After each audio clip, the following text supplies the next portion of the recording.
Okay, अस्सलाम वालेकुम। आवाज़ आ रही है मेरी आप लोगों को?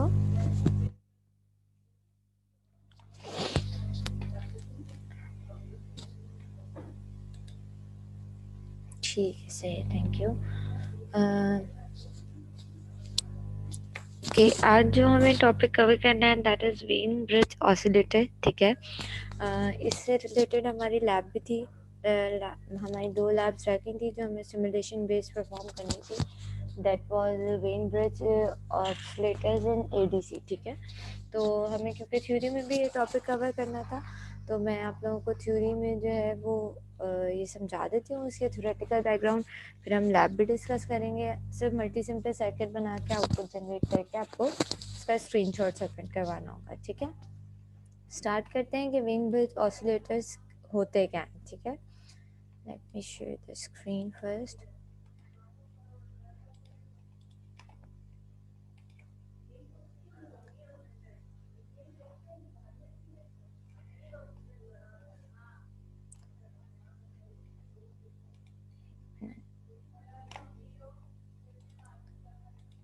ओके, स्क्रीन विजिबल है?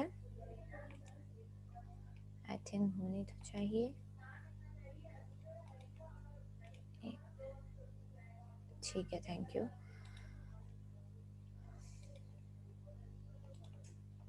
ओके, वेन ब्रिज ऑसिलेटर्स क्या होते हैं? ठीक है, सबसे पहले बात करते हैं कि ऑसिलेटर्स क्या होते हैं। ठीक है, oscillators is a kind of circuit, ठीक है, जिसके थ्रू हम जो है वो फ्रिक्वेंसी जनरेट करवाते हैं। ठीक है, साइनसॉइडल जनरेट करवाते हैं, अपनी मर्जी की फ्रिक्वेंसी की साइनसॉइडल जनरेट करवाते हैं। ठीक है, ऑसिलेटर्स की एक टाइप वोल्टेज कंट्रोल ऑसिलेटर्स भी होते हैं। ठीक है, जिसके थ्रू जो है वो हम क्या कहते हैं आपके डीसी वोल्टेजेस के थ्रू जो है वो हम फ्रिक्वेंसी जनरेट करवाते हैं। ठीक है, तो इस तरीके से ऑसिलेटर्स क्या काम करते हैं, बेसिकली ये फ्रिक्वेंसी जनरेटर्स होते हैं। इनके थ्रू हम फ्रिक्वेंसीज जनरेट कराते हैं, मतलब साइनोसॉइडल्स या वेवफॉर्म्स जनरेट करवाते हैं। ठीक है, तो ऑसिलेटर्स की यहाँ पे जो हम टाइप डिस्कस कर रहे हैं that is RC network oscillators. ठीक है, जो कि हमारे वेन ब्रिज ऑसिलेटर जो है उसमें आरसी नेटवर्क रेजिस्टर्स और कैपेसिटर का कॉम्बिनेशन यूज हुआ होता है, जिसके थ्रू हम ऑसिलेटर डिज़ाइन कर रहे होते हैं। ठीक है, वेन ब्रिज ऑसिलेटर्स को फ्रिक्वेंसी सिलेक्टर भी कहा जाता है, क्योंकि हम एक अपनी मर्जी का बैंड ऑफ फ्रिक्वेंसीज के थ्रू पास करते हैं। ठीक है, तो इसे फ्रिक्वेंसी सिलेक्टर भी कहा जाता है, और इस this is one kind of Wheatstone bridge. Wheatstone bridge की एक फॉर्म है, समझे? ठीक है, तो that's why we call it bridge oscillator, Wien bridge oscillator. ठीक है, अच्छा, इसमें बेसिकली क्या होता है कि हमारे पास दो कॉम्बिनेशन, मतलब दो आरसी कपल्ड सर्किट कनेक्टेड होते हैं। एक रजिस्टर और कैपेसिटर कनेक्टेड होता है इन सीरीज, और एक रजिस्टर और कैपेसिटर कनेक्टेड होता है इन पैरेलल। ठीक है, ये सबसे ज़्यादा वेन ब्रिज ऑसिलेटर बहुत ज़्यादा इसलिए यूज़ होते हैं कि इसको एक तो डिज़ाइन करना आसान होता है। ठीक है, इससे इसकी ट्यूनिंग करना इजी होता है, और इसमें जो है वो डिस्ट्रॉशन का फैक्टर बहुत ज़्यादा कम आता है, इसलिए ये वेन ब्रिज ऑसिलेटर्स काफ़ी ज़्यादा यूज़ होते हैं। अच्छा, यहाँ पे जब हम वेन ब्रिज ऑसिलेटर्स देखेंगे तो इसका बिहेवियर कुछ इस तरीके से होता है कि इसकी जो लो फ्रिक्वेंसीज होती हैं, ठीक है, उस पे इसका जो वो होता है फेस शिफ्ट होता है, वो फेस एडवांसमेंट होती है, मतलब पॉजिटिव होता है। और जो रेजोनेंस फ्रिक्वेंसी होती है, ठीक है, अभी रेजोनेंस फ्रिक्वेंसी आप अभी आगे पढ़ेंगे, जो मिडिल फ्रिक्वेंसी होती है बेसिकली, जहाँ पे हमें हाईएस्ट गेन मिल रहा होता है, ठीक है, वहाँ पे इसका फेस शिफ्ट ज़ीरो होता है, और जो हाई फ्रिक्वेंसीज होती हैं वहाँ पे नेगेटिव फेस शिफ्ट होता है। ठीक है, मतलब डिले होता है, फेस डिले होता है। ठीक है, हाई फ्रिक्वेंसीज लो फ्रिक्वेंसीज पे एडवांसमेंट हो रही होती है फेज में, और हाई फ्रिक्वेंसीज पे डिले हो रहा होता है सर्किट। ठीक है, अब बात करते हैं कि ये काम किस तरीके से करता है। ठीक, बेसिकली हमारे पास दो फिर हाई पास फिल्टर और लो पास फिल्टर का कॉम्बिनेशन है। This is the combination of high pass filter and low pass filter. तो जो हम बीच में से जो एक बैंड पास कर रहे होते हैं, ज़ाहिर है हाई फ्रिक्वेंसीज, क्योंकि हाई पास फिल्टर है तो हाई फ्रिक्वेंसीज भी कट हो रही होंगी, लो पास फिल्टर भी है तो लो फ्रिक्वेंसीज भी कट हो रही होंगी। इसका मतलब कोई बीच में एक पर्टिकुलर बैंड है जिसको हम पास करना चाह रहे हैं, ठीक है। काम किस तरीके से करेगा, एट लो फ्रिक्वेंसीज, ठीक है, the reactance of the series capacitor C1 is very high, so it's acts like a bit an open circuit, blocking any input signal at Vn, resulting in virtually no output signal, ठीक है। होगा क्या, लो frequencies पे ये C1 क्या करेगा, हमने ये जब हम पैसिव फिल्टर्स पढ़ रहे थे तब भी हमने इसका बिहेवियर देखा था। अच्छा, ये ना इसकी समराइज फॉर्म दी हुई है, अभी हम आगे इसको ओपैम के साथ डिज़ाइन करेंगे बेसिकली, ठीक है। अच्छा, तो जब हमने RC circuit, passive RC circuits वैसे देखे थे तो हमने कहा था कि भाई हमने देखा था कि इम्पीडेंस जो होती है वो इन्वर्स ऑफ फ्रिक्वेंसी होती है, ठीक है। तो हमने कहा कि भाई जब क्या आएंगी आपके पास, जब हाई फ्रिक्वेंसीज जब लो फ्रिक्वेंसीज आएगी तो इसकी इम्पीडेंस क्या हो जाएगी, हाई हो जाएगी। तो ये क्या करेगा, ये ओपन सर्किट की तरह, ये C1 जो है ये ओपन सर्किट की तरह बिहेव करने लगेगा, ठीक है। तो यहाँ पे आउटपुट पे आपके पास कोई भी वी आउट जनरेट नहीं होगा, डायरेक्ट सर्किट यहाँ से ओपन हो जाएगा, जो भी सिग्नल होगा वो पास ही नहीं होगा, ठीक है। तो at low frequencies the reactance of series capacitor C1 is very high, so so acts a bit like a open circuit, blocking any input signal at Vin, resulting in virtually no output signal, ठीक है। हमारे पास V out पे कोई भी signal नहीं आ रहा होगा, ठीक है। सेम इसी तरह likewise at high frequency the reactance of parallel C1 to becomes very low, so that this parallel connected capacitor acts like a short circuit across the output, so again there is no output। तो high frequencies पे क्या होगा कि ये जो C2 वाला capacitor है ये जो है वो क्या इसकी जो वो क्या कहते हैं आपकी इम्पीडेंस होगी वो बहुत ज़्यादा लो हो जाएगी, ठीक है। हाई फ्रिक्वेंसीज पे इसकी इम्पीडेंस बहुत ज़्यादा लो हो जाएगी, क्योंकि इम्पीडेंस और फ्रिक्वेंसी का इन्वर्स रिलेशन होता है। आपने इक्वेशन देखी है, इक्वेशन क्या होती है इम्पीडेंस और फ्रिक्वेंसी की, इक्वेशन होती है, अच्छा सॉरी एक मिनट बेटा मैंने देखा नहीं, मैं अलाउ करती हूँ, वेट फॉर अ व्हाइल।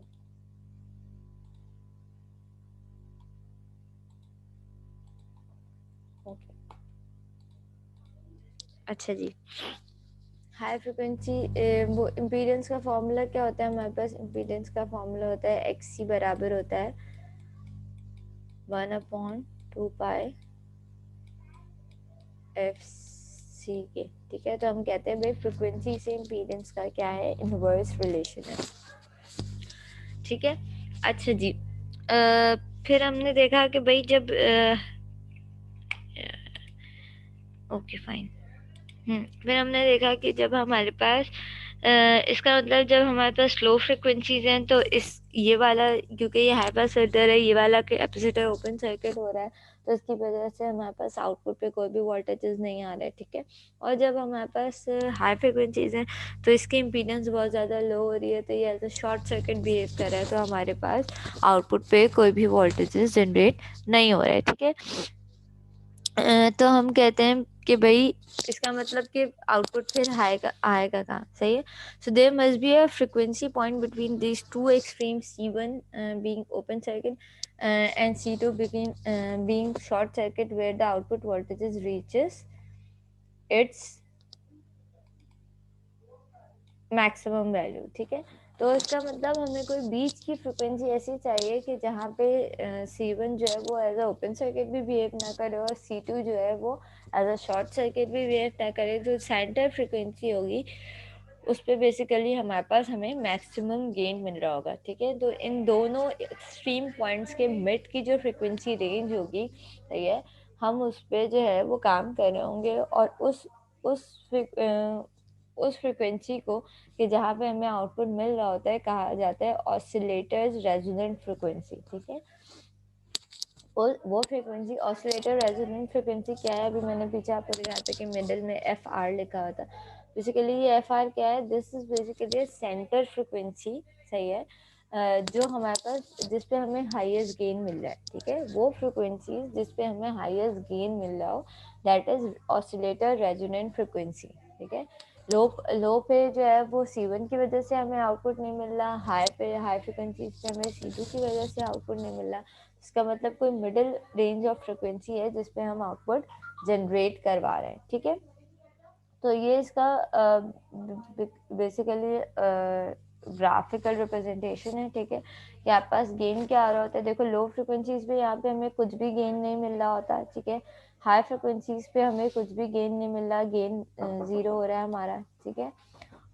तो हमारे पास मिडिल फ्रिक्वेंसीज है, ठीक है, जिसपे हमारे पास मिडिल फ्रिक्वेंसीज हैं जिसमें हमारे पास गेन मिल रहा है। पर गेन की वैल्यू जो है आप अगर नोटिस करें तो 1/3 ऑफ इनपुट वोल्टेजेस है, ठीक है, कि हमारे पास जो आउटपुट वोल्टेजेस आ रहे हैं वो 1/3 ऑफ इनपुट वोल्टेजेस है, ठीक है।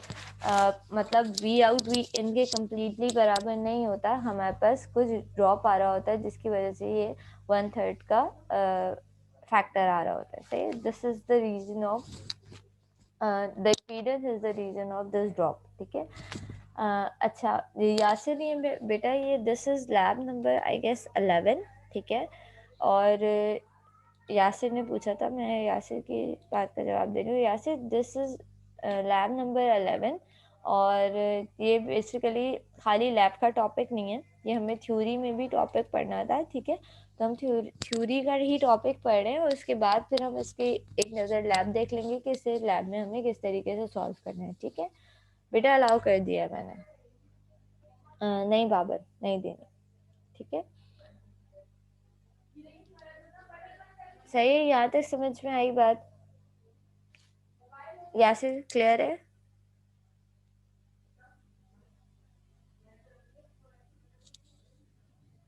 सही है, ओके।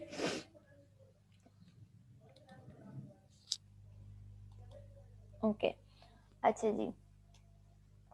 हाँ, इसकी वही फेज रिप्रेजेंटेशन, ये इसका मैग्नीट्यूड रिस्पॉन्स है ऊपर वाला, कि हमने कहा लो फ्रिक्वेंसीज पे हमारे पास मैग्नीट्यूड बिल्कुल निल हो रहा है, और हाई फ्रिक्वेंसीज पे हमारे पास मैग्नीट्यूड निल हो रहा है, सेंटर में हमारे पास हमें मैक्सिमम गेन मिल रहा है, ठीक है।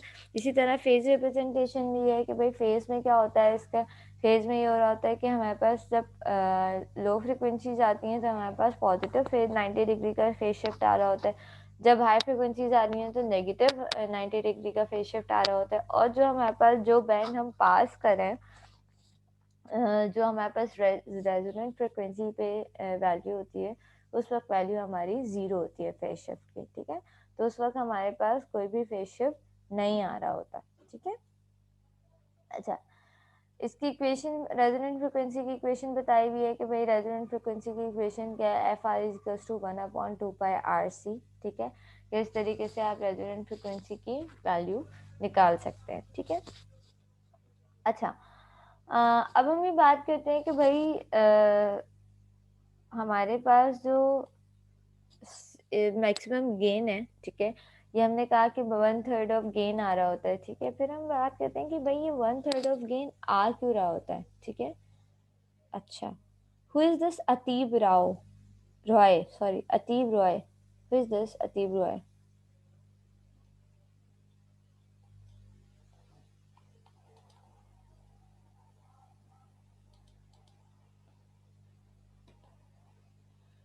अच्छा ओके, सी फाइन, ओके जी। तो हम ये कहते हैं कि भाई ये वी इन, जो हमने कहा मैक्सिमम गेन हमारे पास 1/3 ऑफ वी इन आ रहा है, जो हमने यहाँ पे ग्राफ में भी देखा कि इसकी हाईएस्ट वैल्यू क्या है, 1/3 ऑफ वी इन लिखी हुई है। तो इसके रीजन क्या है, ठीक है। तो इसका reason basically, the reason behind is the impedance, ठीक है।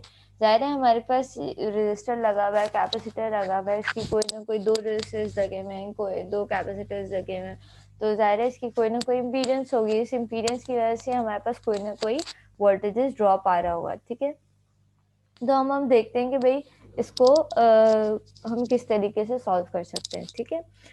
अच्छा, इस सर्किट को थोड़ा रीअरेंज किया हुआ है, देखो सर्किट को कुछ भी नहीं किया हुआ, बस हमने कहा कि भाई R1 और C1 को हमने कह दिया कि ये ZS है, ठीक है, और ये जाहिर है ये कॉम्प्लेक्स इम्पीडेंस है क्योंकि इसमें रेजिस्टेंस भी है और कैपेसिटेंस भी है। तो हम क्या कहते हैं कि भाई Z बराबर हो जाता है किसके, R प्लस माइनस जे एक्स के, ठीक है। ये इक्वेशन आपने देखी होगी। भाई हम कहते हैं कि इम्पीडेंस हमारी किसके बराबर होती है, R is equal to J X के, ठीक है, टोटल इम्पीडेंस अगर उसकी कैलकुलेट करें, ठीक है। अच्छा जी, आरसी सर्किट की टोटल इम्पीडेंस की बात हो रही है। उसके बाद हमने कहा कि भाई दूसरा कॉम्बिनेशन हमारे पास क्या है, R2 और C2 है जो एक दूसरे के पैरेलल है, तो इसको हमने नाम दे दिया ZP के, ठीक है। R1 और C1 का हमने क्या नाम दिया, ZS, और R2 और C2 को हमने क्या नाम दे दिया, ZP के, ठीक है। तो अगर मैं इसको रीड्रॉ करूं इस तरीके से, ठीक है, तो क्या होगा, if we redraw the network RC network as shown, we can clearly see that it consists of two RC circuits connected together with the output taking their junctions resistor R1 and C1 from the top series, while resistor R2 and R3 from the bottom parallel network, ठीक है। Therefore, the total DC impedance of the series C1, C2 we can call ZS, ठीक है, and the total impedance of parallel combinations R2 and C2 we call ZP, ठीक है। तो R1 और C1 के combination को हम क्या कह रहे हैं, ZS, और R2 और C2 के कॉम्बिनेशन को हम क्या कह रहे हैं, ZP, ठीक है। As ZS and ZP are effectively connected together in series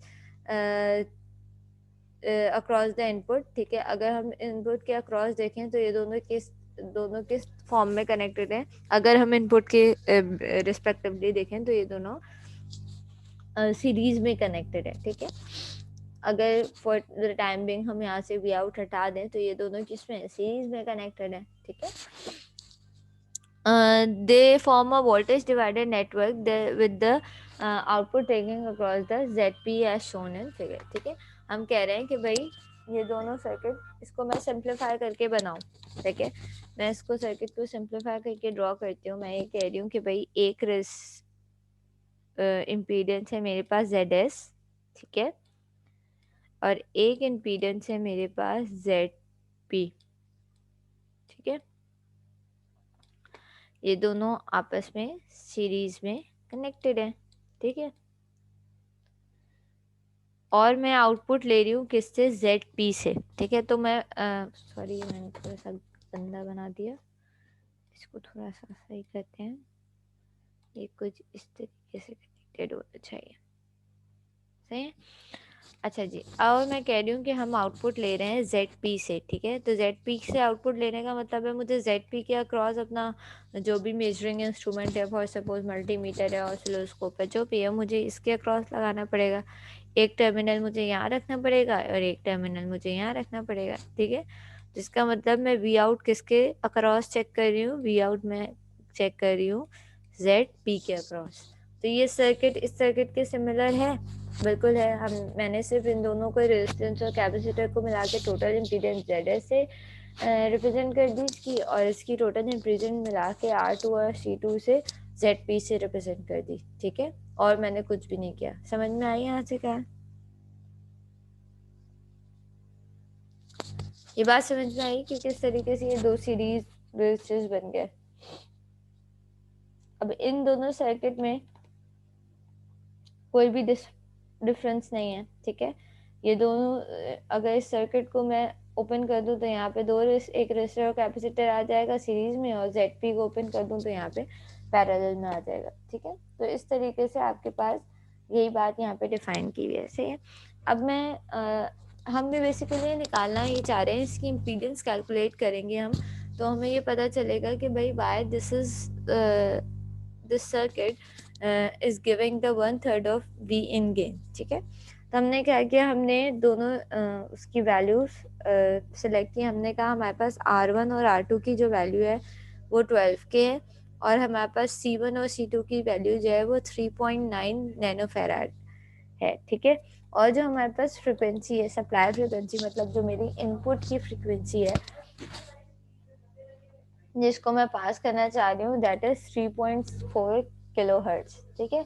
R1 की और R2 की वैल्यू है 12 के, C1 और C2 की वैल्यू है 3.9 नैनोफराड और फ्रिक्वेंसी की वैल्यू है हमारे पास 3.4 किलोहर्ट्ज। ठीक है, सबसे पहले हमने क्या कहा, हम सबसे पहले सीरीज सर्किट की बात करते हैं, R1 और R2 की बात, R1 और C2 की बात करते हैं। ठीक है, ये दैट इज हियर।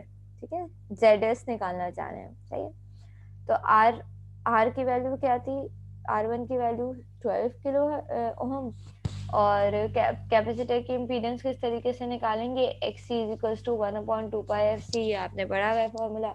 इसमें मैं 2 की वैल्यू रख दूँ, F की वैल्यू रख दूंगी, C की वैल्यू रख दूंगी। F की वैल्यू मेरे पास क्या है 3.4 किलोहर्ट्ज और C की वैल्यू क्या है 3.9 नैनोफैराड। तो मेरे पास कैपेसिटर की क्या आ जाएगी, कैपेसिटर की इम्पीडेंस आ जाएगी। ठीक है, फिर मुझे इसकी टोटल इम्पीडेंस निकालनी है, तो हमने क्या किया भाई, क्योंकि ये कॉम्प्लेक्स फॉर्म में, तो इसकी इम्पीडेंस क्या होती है, Z is equals to R plus minus JX ये होती है। ठीक है, इसका मैग्नीट्यूड रिस्पॉन्स निकालें तो कैसे आता है, Z is equals to √R² plus X²।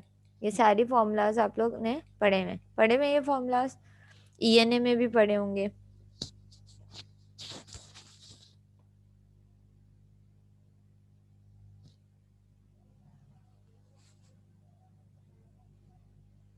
सही है, ठीक है, तो हमने इस तरीके से क्या की, इसकी इम्पीडेंस निकाली रेजिस्टेंस का स्क्वायर करके और रिएक्टेंस का स्क्वायर, कैपेसिटर की इम्पीडेंस का स्क्वायर करके। ठीक है, तो हमारे पास सीरीज ZS के आ गई 17 किलो हर्ट्ज के बराबर आ गई। ठीक है, सही, वैल्यू आई थी 16970 हर्ट्ज, तो उसको अप्रोक्सीमेट करके 17 किलो हर्ट्ज किया। ठीक है, अच्छा, अब हम देख रहे हैं कि हमारे पास दूसरा नेटवर्क है। सही, अच्छा, we know that this supply frequency the reactance of the capacitor, capacitor की जो रिएक्टेंस है is the same as the resistance of R K, then this give up the series impedance. हमारी सीरीज इम्पीडेंस क्या गई 17 kilo hertz. For the lower parallel impedance, as two components are in parallel, we have to treat differently because the impedance of the parallel influenced by the this one. अच्छा, अब हमें जाहिर है नीचे वाला जो नेटवर्क था वो क्या था, पैरेलल था, तो अब हमें उसे पैरेलली सॉल्व करना पड़ेगा। ठीक है, अच्छा, अब हमारे पास आर की वैल्यू अभी भी क्या है 12 किलो हर्ट्ज, क्योंकि दोनों रेजिस्टेंस की वैल्यू सेम गिवन थी। ठीक है, R1 और R2 की दोनों की वैल्यू सेम गिवन थी, और C1 और C2 की वैल्यू भी सेम गिवन थी। इसका मतलब हमारे पास XC भी क्या आएगा, जो हमने ऊपर कैलकुलेट किया, कैपेसिटर की जो रिएक्टेंस है वो कितनी है 12 किलो हर्ट्ज। ठीक है, अच्छा जी, यहाँ पे हमारे पास आर भी 12 किलो हर्ट्ज आ गई और रिएक्टेंस भी हमारे पास 12 किलो हर्ट्ज आ गई। ठीक है, अब क्योंकि ये पैरेलली कनेक्टेड थे दोनों से, तो हमने क्या किया है, इसको पैरेलली सॉल्व किया है 1/R plus 1/X is equals to करके। ठीक है, तो इसकी क्या वैल्यू आ गई, Z इज इक्वल्स टू 6 के आ गई। ठीक है, अच्छा, at the supply frequency of 3.4 kilohertz, the combined DC impedance of the RC parallel networks becomes 6K।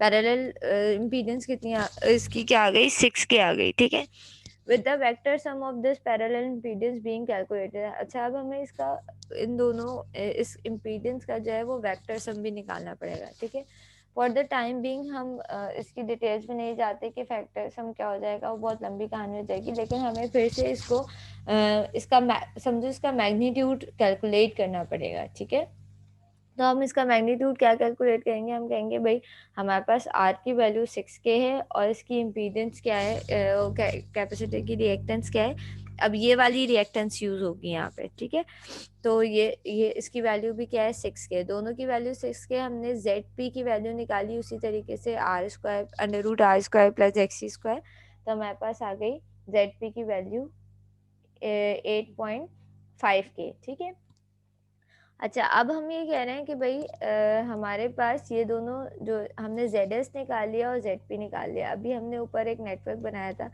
मैं वो नेटवर्क दोबारा बना देती हूँ। ठीक है, ये ड्राइंग क्लियर करके हमने क्या नेटवर्क बनाया था, हमने कहा था भाई एक है, जेड एस है, एक जेड टी है, और ये दोनों डिस्कनेक्टेड हैं इन सीरीज के। सही है। अब मुझे इसकी वैल्यू पता है, इसकी वैल्यू मेरे पास आई है 17 के, ठीक है, और इसकी वैल्यू मेरे पास आई है 8.5 के तकरीबन, ठीक है। अच्छा, और हमने क्या कहा था कि हम ZP के अक्रॉस क्या ले रहे होते हैं, ZP के अक्रॉस आउटपुट कैलकुलेट कर रहे होते हैं, ठीक है।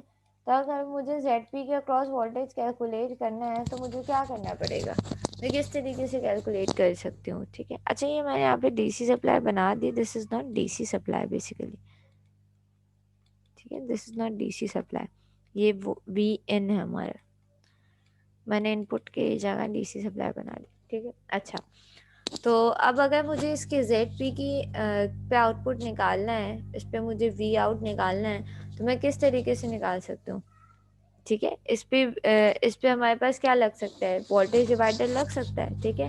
इसका मतलब अगर मेरे पास, अगर मुझे इसकी टोटल इम्पीडेंस निकालनी है तो मुझे वहाँ पे, यहाँ पे वोल्टेज डिवाइडर लगाना पड़ेगा, ठीक है।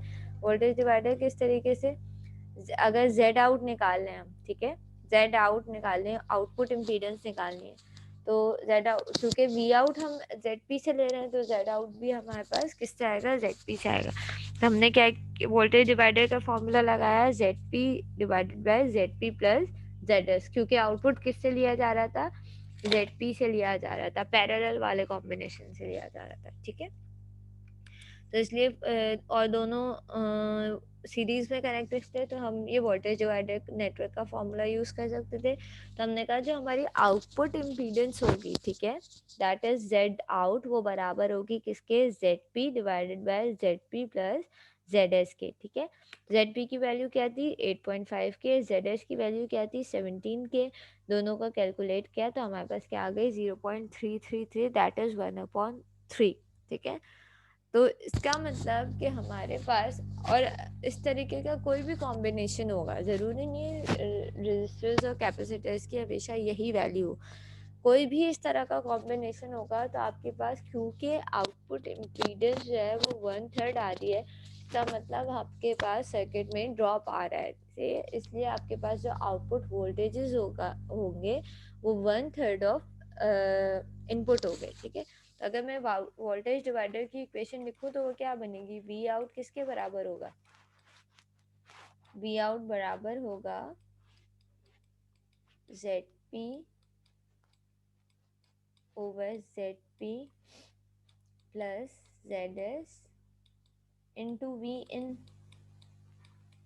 यही होगा फॉर्मूला, वोल्टेज डिवाइडर का यही फॉर्मूला होता है। ये पूरा फैक्टर हमने कैलकुलेट किया, ये क्या है Z आउट, ये पूरा फैक्टर कैलकुलेट किया हमने, कितना था 1/3, ठीक है। इसका मतलब कि मेरे पास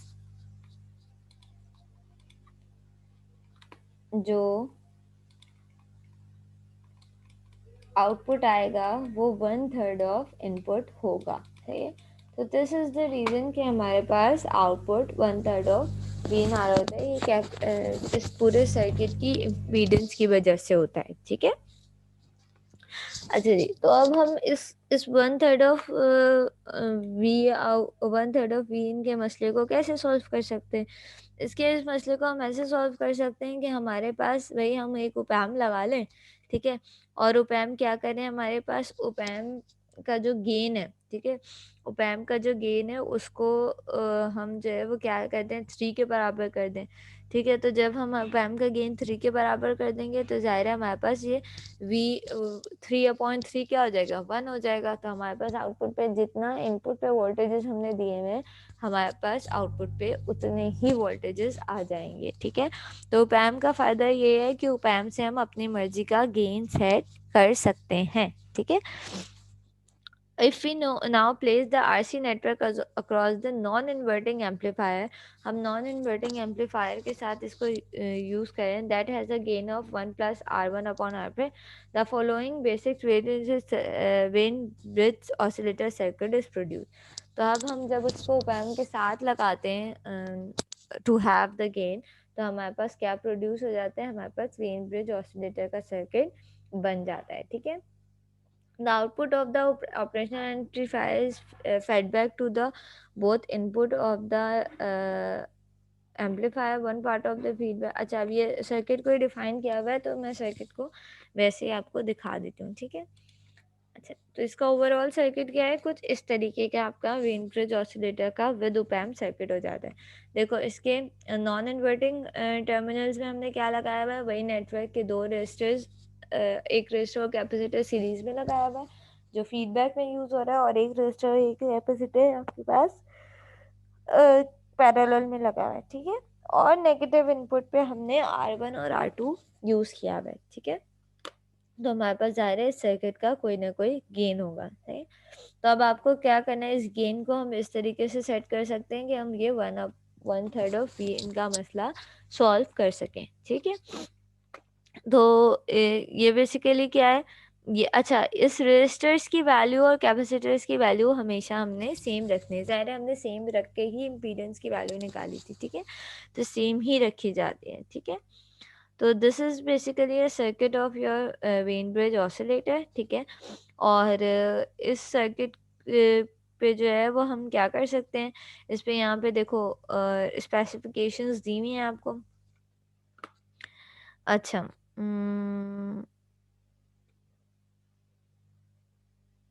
ठीक है। अच्छा, हम इसको पढ़ते रहते हैं, इसके कैरेक्टरिस्टिक्स पढ़ लेते हैं यहाँ पे जो लिखे हैं कि इसकी कंडीशंस क्या होती हैं। With no input signal a Wien bridge oscillator produce continuous output oscillation. जब हमारे पास कोई भी इनपुट नहीं भी होता तब भी इसमें ऑसिलेशंस प्रोड्यूस होती हैं, ठीक है। The when oscillation can produce, हम इसके through large range of frequency, मतलब हम एक बड़ी रेंज ऑफ फ्रिक्वेंसीज को पास कर सकते हैं, ठीक है। The voltage gain of amplifier must be greater than 3। अच्छा, इसका गेन, अगर आपको इस पर गेन चाहिए तो आपको इसका 3 से अबव गेन रखना पड़ेगा। वजह क्या है कि अगर आप 3 वैल्यू तक, क्या होगा आपके पास 1/3 के फैक्टर की वजह से क्या होगा, 3 वैल्यू तक अगर गेन 3 रखोगे, सही है। अगर 3 से छोटा रख लोगे तो क्या होगा, फॉर सपोज मैंने गेन 3 से छोटा रखा तो क्या होगा, आउटपुट इनपुट से भी कम आ रहा होगा, ठीक है, क्योंकि हमारे पास 1/3 का फैक्टर मौजूद है, ठीक है। तो हमारे पास वो 1/3 के फैक्टर से डिवाइड होके आ रहा होगा, सही है। इसलिए अगर मुझे आउटपुट पे गेन चाहिए तो मुझे गेन, अपने एम्पलीफायर का गेन हमेशा 3 से बड़ा रखना पड़ेगा। 3 वैल्यू के बाद, सही है, उसका गेन क्या हो जाएगा, आउटपुट का गेन इनपुट से बड़ा हो जाएगा, सही है, 1/3 के फैक्टर की वजह से, ठीक है। 3, जब गेन 3 होगा तो आउटपुट और इनपुट बराबर होगा, और जैसे ही गेन 3 से बड़ा होगा तो आपके पास जो भी आपने गेन सेट किया हुआ होगा वो आपको उसके अकॉर्डिंगली आउटपुट मिलने लगेगा, ठीक है। RC network can be use with the non inverting amplifier. Non inverting amplifier के साथ भी यूज हो सकता है। The out input resistance of the amplifier must be high compared to the R so that the RC network is not overloaded or the, अच्छा, input resistance of the, अच्छा, input resistance high होनी चाहिए, मतलब जो ये आप R1 और R2 use करोगे, सही है, ये हाई वैल्यू होनी चाहिए। में सेम से कम रख कर सके यूज कर सकते हैं क्या, बिल्कुल कर सकते हैं। आपके पास सर्किट ऐसे अटेन्यूएटर यूज हो जाएगा। आउटपुट का रेशियो इनपुट से, उस्मान के सवाल का जवाब दे रही हूँ मैं, आउटपुट का रेशियो आपके पास इनपुट से कम हो जाएगा, ठीक है। फॉर सपोज मैंने अगर गेन रखा हुआ है, सही है, मैं यहाँ लिखती हूँ 2, सही है। इक्वेशन क्या होती है, गेन की इक्वेशन भी तो हमारे पास ये होती है, V out divided by V in. तो यहाँ पे अगर मैंने 2 गेन रखा हुआ है तो इसका मतलब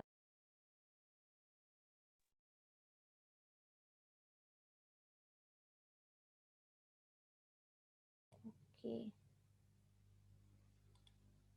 ओके, आवाज आ रही है मेरी, सॉरी, मेरे ख्याल से नेटवर्क इशू था या टाइम खत्म हो गया था, मेरे ख्याल से नेटवर्क इशू होगा,